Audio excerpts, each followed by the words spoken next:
नमस्कार। आज हम बात करने वाले हैं एक बहुत ही दिलचस्प टॉपिक पर जो थीबो म्यूरिस की किताब डोपामाइन डिटॉक्स से प्रेरित है। चलिए मिलकर समझते हैं इसे।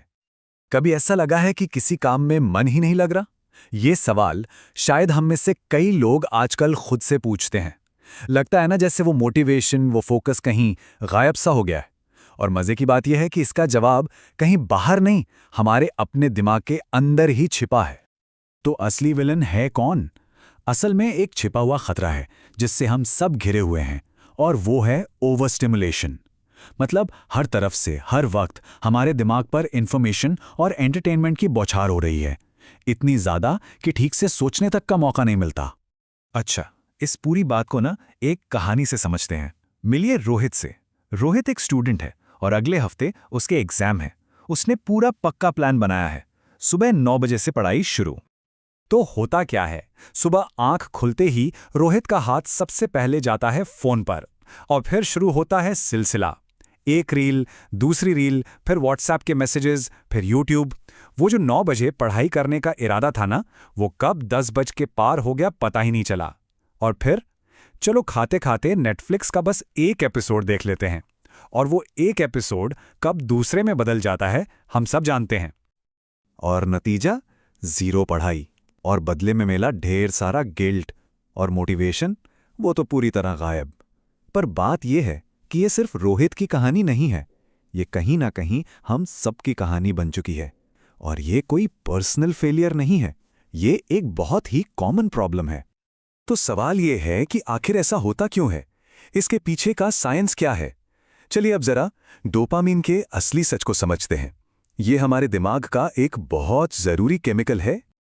अक्सर लोगों को लगता है कि डोपामाइन मतलब खुशी का केमिकल, पर यह पूरी सच्चाई नहीं है। असल में ये और चाहिए वाला मॉलिक्यूल है। मतलब ये हमें किसी इनाम की उम्मीद में, किसी रिवॉर्ड के एंटिसिपेशन में एक्शन लेने पर मजबूर करता है। तो ये सिर्फ प्लेजर नहीं है, ये मोटिवेशन का केमिकल है। इसे समझने के लिए एक बहुत बढ़िया एनालॉजी है। सोचिए, आपका दिमाग एक स्पीकर है।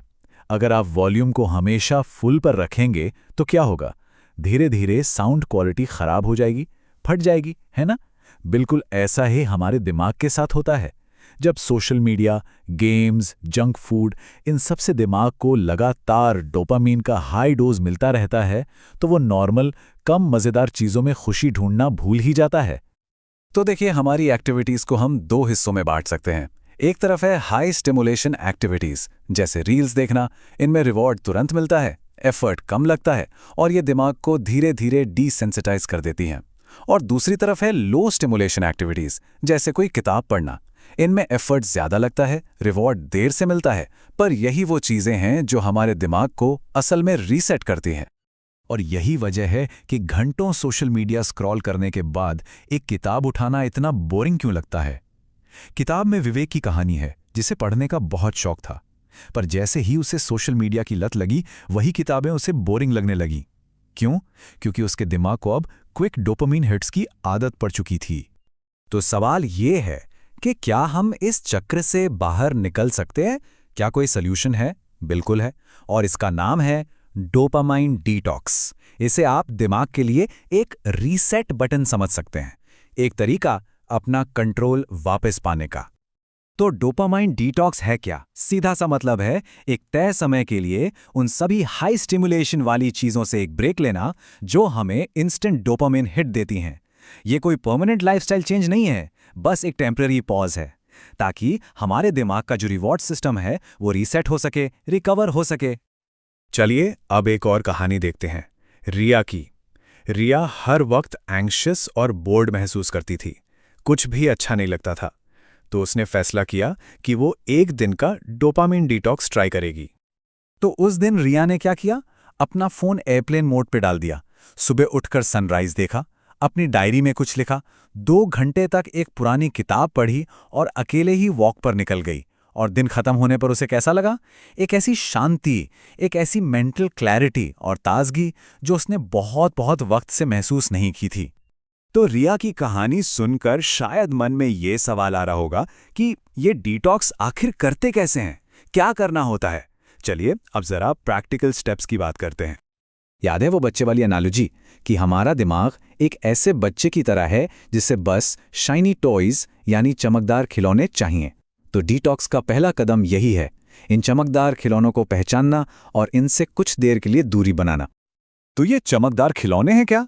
लिस्ट तो हम सबको पता ही है, social media, internet browsing, video games, pornography. लेकिन इसमें प्रोसेस्ड और मीठा खाना भी आता है, और हाँ, यहाँ तक कि बहुत ज़्यादा म्यूजिक सुनना भी।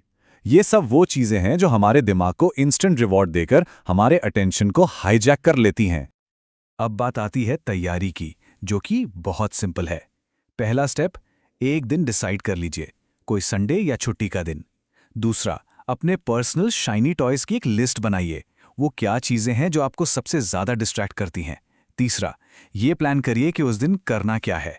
और हाँ, चौथा, अपने दोस्तों परिवार को बता दीजिए कि आप ऑफलाइन रहेंगे। और सबसे ज़रूरी बात, जब कुछ करने की इच्छा हो तो उसे बस ऑब्जर्व करना है, जज नहीं करना, और उस पर एक्ट तो बिल्कुल नहीं करना। तो अवॉइड क्या करना ये तो समझ गए, पर करना क्या है?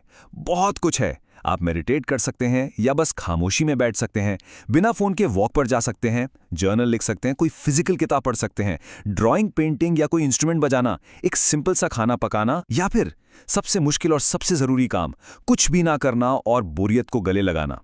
यकीन मानिए, असली क्रिएटिविटी अक्सर इसी बोरियत से निकल कर आती है। तो अब हम आते हैं इस पूरी बातचीत के सबसे ज़रूरी हिस्से पर। आखिर ये सब करने का एंड गोल क्या है?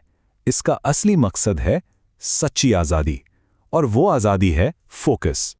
सिर्फ एक दिन, 24 घंटे, बस एक दिन का ये डिटॉक्स आपको एक ज़्यादा फोकस्ड और मीनिंगफुल ज़िंदगी का दरवाज़ा दिखा सकता है। ये एक छोटा सा कदम है, पर इसका असर बहुत बहुत बड़ा हो सकता है। और यही इस पूरी किताब का, इस पूरी फिलॉसफी का निचोड़ है कि असली सैटिस्फैक्शन घंटों नेटफ्लिक्स बिंज वॉच करने में नहीं है, बल्कि उस काम को खत्म करने में है जो आपने खुद के लिए सेट किया था। पैसिव कंजम्पशन से एक्टिव क्रिएशन की तरफ जाना, इसी में असली खुशी है। एक बात और साफ कर दूं, इसका मकसद सोशल मीडिया या नेटफ्लिक्स से नफरत करना बिल्कुल नहीं है। मकसद है इन्हें कंट्रोल करना सीखना, ताकि ये हमें कंट्रोल न करने लगे, चॉइस हमारे हाथ में हो। तो आखिर में बस एक ही सवाल बचता है, हमें डायरेक्शन चाहिए या डिस्ट्रैक्शन? एक मीनिंगफुल दिशा या फिर खत्म ना होने वाले विकर्षण? चुनाव हर पल हर दिन हमारा अपना है।